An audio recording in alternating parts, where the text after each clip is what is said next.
നമുക്കറിയാം, അംഗൻവാടിയിലെ പ്രവർത്തന സമയങ്ങൾക്ക് അതീതമായി കൊണ്ടാണ് പോഷൻ ട്രാക്കറിന്റെ പ്രവർത്തനം നമ്മൾ തുടർന്നുകൊണ്ടിരിക്കുന്നത്.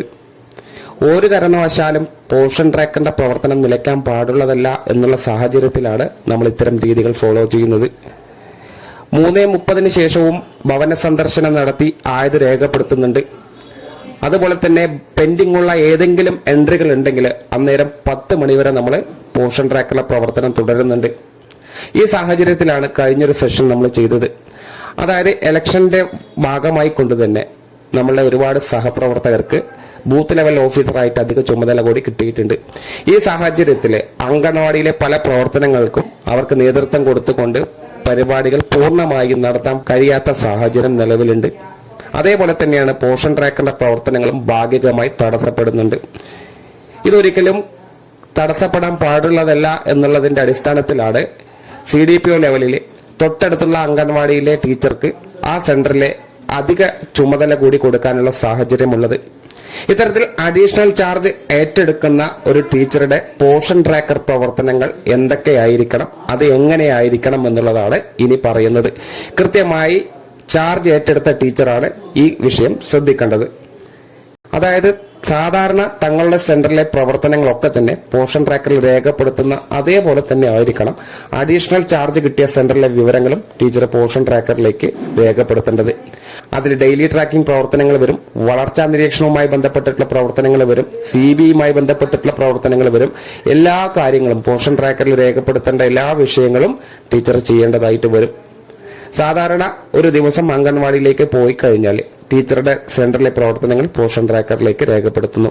അതേപോലെയാണ് ടീച്ചർക്ക് കിട്ടിയ അധിക ചുമതലയുള്ള ടീച്ചറുടെ പോഷൻ ട്രാക്കറിന് ടീച്ചർ ഉപയോഗിക്കുന്ന ഫോണിനകത്ത് തന്നെ ടീച്ചറുടെ പോഷൻ ട്രാക്കർ ആപ്ലിക്കേഷൻ ഉണ്ടാവും. അതൊന്ന് ഓപ്പൺ ചെയ്ത് കഴിഞ്ഞാൽ ലോഗൌട്ട് ചെയ്തില്ലെങ്കിൽ ടീച്ചറുടെ സെന്ററിന്റെ പേരായിരിക്കും അവിടെ കാണുക.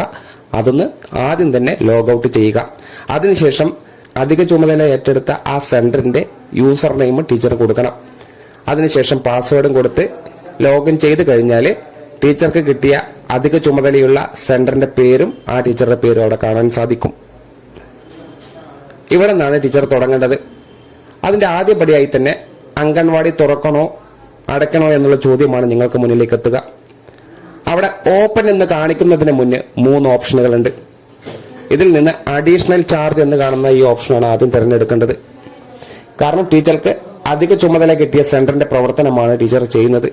അതുകൊണ്ട് തന്നെ ഓപ്പൺ കൊടുക്കുന്നതിന് മുന്നേ കാണുന്ന ഈ നോട്ടിഫിക്കേഷനുകളിൽ നിന്ന് അഡീഷണൽ ചാർജ് എന്ന് കാണുന്ന ഈ ഓപ്ഷൻ ക്ലിക്ക് ചെയ്തിട്ടാണ് ഓപ്പൺ എന്ന് കൊടുക്കേണ്ടത്. അതിനുശേഷം ഓപ്പൺ ആയി കഴിഞ്ഞാൽ ആദ്യം ചെയ്യേണ്ടത് ഡെയിലി ട്രാക്കിംഗ് ആക്ടിവിറ്റിയാണ്. ചില സമയങ്ങളിൽ ടീച്ചർക്ക് അധിക ചുമതല കിട്ടിയ ആ സെന്ററിലേക്ക് പോകാൻ പറ്റാത്ത സാഹചര്യമായിരിക്കും. അതുകൊണ്ട് തന്നെ ടീച്ചറുടെ സ്വന്തം സെന്ററിൽ ഇരുന്നു കൊണ്ട് ടീച്ചർ ഓപ്പൺ കൊടുത്തു കഴിഞ്ഞാൽ പ്രീ സ്കൂൾ കുട്ടികളുടെ ഫോട്ടോ എടുക്കേണ്ടതായിട്ടില്ല. പകരം സ്കിപ്പ് എന്ന ഓപ്ഷൻ കൊടുത്തുകൊണ്ട് ടീച്ചർക്ക് അറ്റൻഡൻസും മോർണിംഗ് സ്നാക്സും HCയും എല്ലാം തന്നെ കൃത്യമായി ആ സെന്ററിലെ ഹെൽപ്പറോട് ചോദിച്ച് വിവരങ്ങൾ ഇവിടെ കൃത്യമായി രേഖപ്പെടുത്താൻ കഴിയും.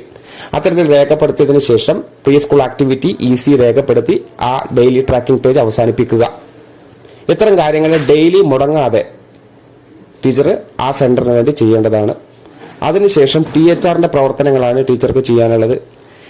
THR വിതരണം ചെയ്യുന്ന സമയം FRS നിർബന്ധമായതുകൊണ്ട് തന്നെ ടീച്ചർക്ക് ആ സെന്ററിലോട്ട് പോവാതെ അല്ലെങ്കിൽ ആ ഗുണഭോക്താവിനെ കാണാതെ തന്നെ ഇത് മാർക്ക് ചെയ്യാൻ പറ്റുന്ന സാഹചര്യം നിലവിലില്ല. ആയതിനാൽ ഒരു നേരം ആ സെന്ററിലേക്ക് പോകുന്ന സമയം ഗുണഭോക്താക്കളുമായി ചേർന്ന് അവരുടെ ഫേസ് ക്യാപ്ചറിംഗ് നടത്തിയിട്ട് വേണം നമ്മൾ THR വിതരണം പൂർത്തിയാക്കേണ്ടത്. തന്നെയാണ് വളർച്ചാ നിരീക്ഷണവും. ഒരു തവണ സ്വന്തം സെന്ററിലെ ടീച്ചർ വളർച്ചാ നിരീക്ഷണം പൂർത്തിയാക്കിയിട്ടുണ്ടെങ്കിൽ ആയത് ടീച്ചർക്ക് വാട്സാപ്പ് വഴി അയച്ചു തരുന്നുണ്ടെങ്കിൽ കൃത്യമായ ഹൈറ്റും വെയിറ്റ് ആണ് എന്ന് ഉറപ്പാക്കിയതിനു ശേഷം അത് ടീച്ചർക്ക് സ്വന്തം സെന്ററിൽ ഇരുന്നുകൊണ്ട് ഹൈറ്റും വെയിറ്റും രേഖപ്പെടുത്താൻ കഴിയും. അതേപോലെ പുതിയ അപ്ഡേഷനുകൾ വല്ലതും വരുന്നുണ്ടെങ്കിൽ ടീച്ചർക്ക് ടീച്ചറുടെ പോഷൻ ട്രാക്കറിൽ മാത്രം അത് അപ്ഡേറ്റ് ചെയ്താൽ മതി. ഓട്ടോമാറ്റിക് ആയിട്ട് ടീച്ചർക്ക് നിലവിലുള്ള സെന്ററിലും അഡീഷണൽ ചുമതല കിട്ടിയ സെന്ററിലെയും പോഷൻ ട്രാക്കർ അപ്ഡേറ്റ് ചെയ്യാൻ സാധിക്കുമെന്നുള്ളതാണ്.